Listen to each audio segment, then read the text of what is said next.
Bungie has given us the raid date for the new raid coming out next season, and they're going to be making Warden's Law potentially a meta hand cannon. They're doing some crazy changes to it. Let's go ahead and jump into this week in Destiny, going through the entire article. First things first, they give us a preview of what they covered last week, and then they talk about what's happening this week. And yeah, we got that raid date time. That's the most spicy one. Make sure you save the date. It's almost time. Another raid experience is just around the corner. Coming in Season 22, we'll be reprising another raid for you to relive or maybe tackle for the first time. If you're a D1 veteran, shout out to you in the comments down below.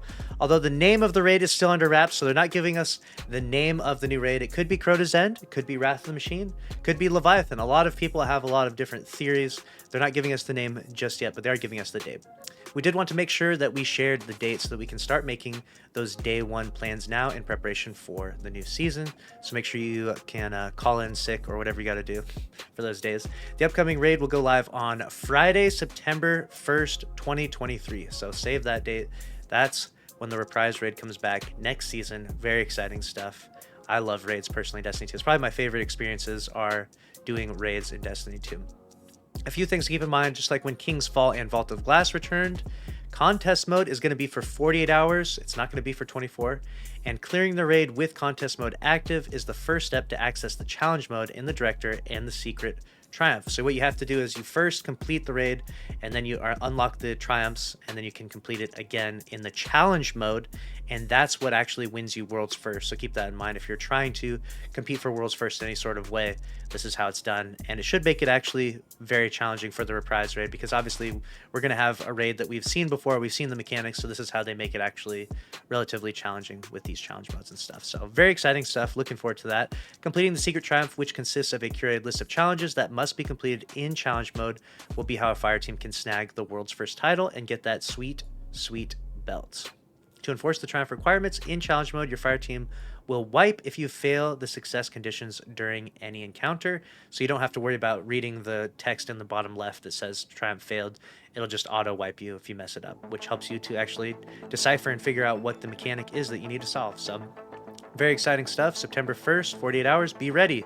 Does the Container Store offer options for the Veil? Asking for Season of the Deep. So in this, they do an explanation of what's happening with the Veil Containment, and it's actually pretty interesting. They give us a little bit of story and meaning behind it, so we're going to jump through this and briefly read through it. Season 21 brought a few surprises and a new lore to uncover. Season 21's Veil Containment is among those new experiences, including delving more into what actually is this mysterious Veil. To explore more about this feature in Season of the Deep, we've got the narrative team here to dive deep into it. The Veil Containment repeatable activity continues to tell the story of Neomuna's history with the Veil as introduced with LIGHTFALL. Obviously, if you haven't been following with this dialogue that's been going on, it's been every single week you can go and get some more dialogue, and it's relatively interesting, especially if you like lore and stuff, but overall it's not like any sort of like game-changing like lore and story, sorry, words are hard. If you haven't checked in with Cyrus or Nimbus yet, you might not be alone in wanting Veil Containment to be something discoverable. We went a little too far in one direction and made the activity hard to find, and they said they're not going to do that in the future. For the folks who haven't done Veil Containment yet, it begins after you complete the Unfinished Business quest and LIGHTFALL campaign and begin the Parting Veil quest. Veil Containment will continue being unlocked for the remaining 3 weeks of Season 21, and additional entries will unlock at the start of Season 22 and Season 23. So there you go. This continues on into next season and the season beyond that.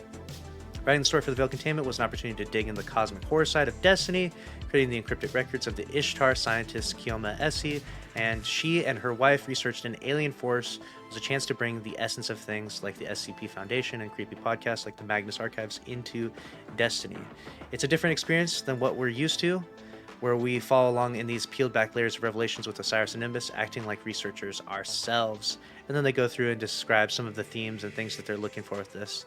Capturing that sense of foreboding unknown is a staple of cosmic horror, the moment where you realize your role in the universe is a small one, that the universe itself may be uncaring and things lurk that you have been blissfully unaware of. As our cast has pushed through these harrowing experiences, it also sets the stage for the future in the final shape and beyond. The deep lore is out there, so there you go. A little bit of a preview of the Veil Containment.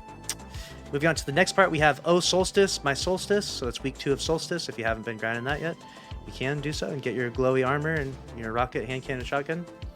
Warden's Law, more like Wardens We Ball. This is the most interesting one right here. This is crazy. They're doing an overhaul of Warden's Law, and they're going to make this thing actually pretty nasty, especially if it has some good damage perks on it.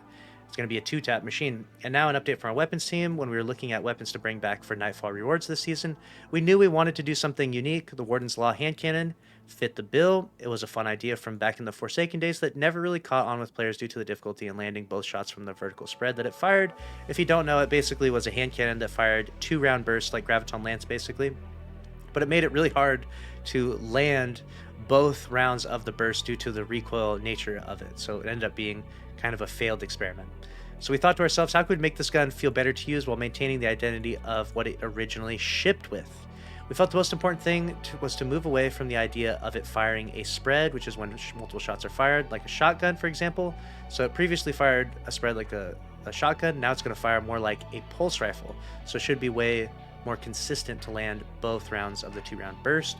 The initial version of the new Warden's Law pretty much had it becoming a legendary version of Crimson, and they didn't really want to do that. They didn't want to just take away from Crimson and just make a legendary version of it, so they decided to go away from that. And normal burst fire at 900 RPM. This one is going to fire at 600 RPM, so it's going to fire a very slow, but it's going to do a lot of damage, doing 90 per each crit. Next, we had to tune to give it players a reason to run it over a standard 120 RPM hand cannon, and we knew we needed to make it feel great to use while still leaving room for perks and stats to improve it. We spent plenty of time focusing on several major parts of the equation: the damage perk, PvP time to kill, and the recoil pattern, because the weapon is harder to use than a normal hand cannon, and that you must hit 2 bursts with each trigger pull instead of just 1. We decided to allow it to do slightly more crit damage and kill just a little bit faster.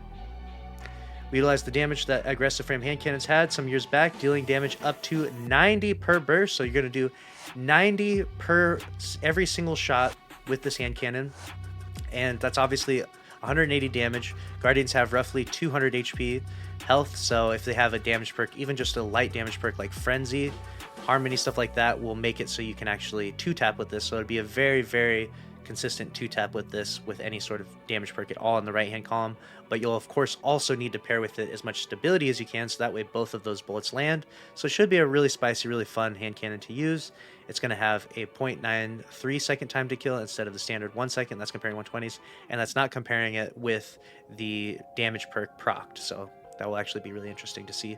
We'll see how spicy this is. We'll see if it's meta defining by any means. It sounds like at the very least it'll be fun for 2-taps in PvP. We're also very careful to tune the recoil pattern in such a way that it felt manageable at base level, but still motivated players to utilize perks to improve it. Like I said about stability, the pattern itself is doubly important because the tightness of the burst has a direct impact on how usable the gun is at longer ranges. Since we are allowing the gun to deal more damage and kill more quickly, we did not want it to be able to reach the same maximum ranges as standard 120 hand cannons.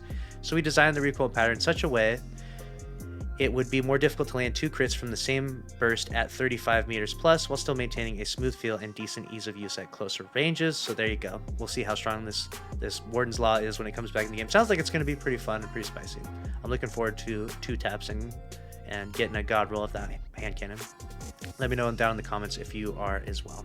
Let's talk economy, shall we? They go through a variety of different economy updates. Now, they covered this in an article that we did yesterday, so if you haven't watched that video, make sure to check it out. But they did a brief TLDR of that, where they talk about they're doing weapons coming back in the pools for Crucible, Strikes, and Gambit, and they're increasing the drop rates for Ritual Engrams, and they're changing the caps for Ascendant Shards from 10 to 30, Alloys 10 to 30, Prisms 50 to 100, but they're not going to the Postmaster starting next season, so keep that in mind. So it's a buff and a nerf at the same time. I think it's overall probably a good change, but some people disagree.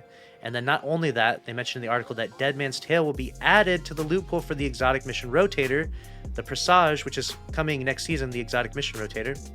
This will make Dead Man's Tale craftable, so get those crafting parts on, because it's about to go down for DMT lovers. Because you can craft and grab it from the Exotic Mission Rotator, this Exotic Scout Rifle won't be part of Xur's wares in Season 22, but it'll always be a part of our hearts, so keep that in mind.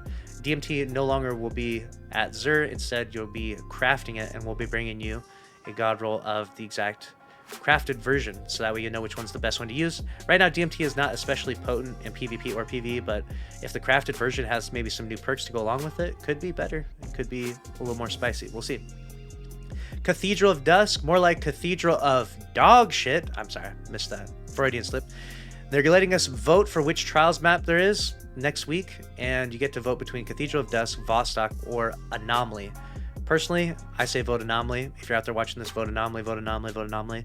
Don't vote Vostok, don't vote Cathedral of Dusk unless you are an agent of chaos. A huge thank you to Games for Change. Love accessibility at Bungie. So Bungie won an accessibility award from Games for Change, which is pretty exciting stuff for them. And honestly, you know, I know that Bungie's sentiment right now is low and that people are roasting Bungie and not enjoying the game as much due to the season and due to monetization issues and various other issues. But one thing that Bungie does do really well is push the game further for accessibility, adding things like full auto weapons for every weapon now is just a feature, and full auto melees and stuff.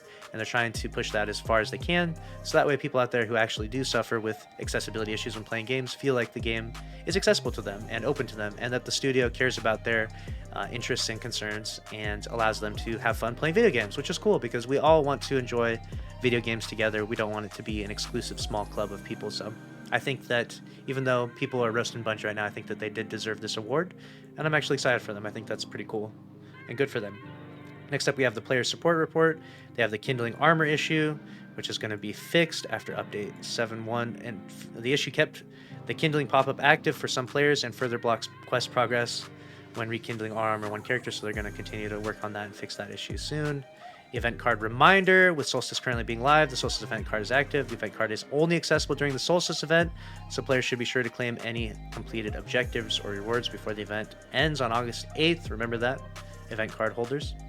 Bring a Sparrow to the bonfire fight. So what they're doing is they're going to allow you to go around the bonfire with your Sparrow again, because the community expressed so much backlash and frustration with the ability to not jump on your Sparrow.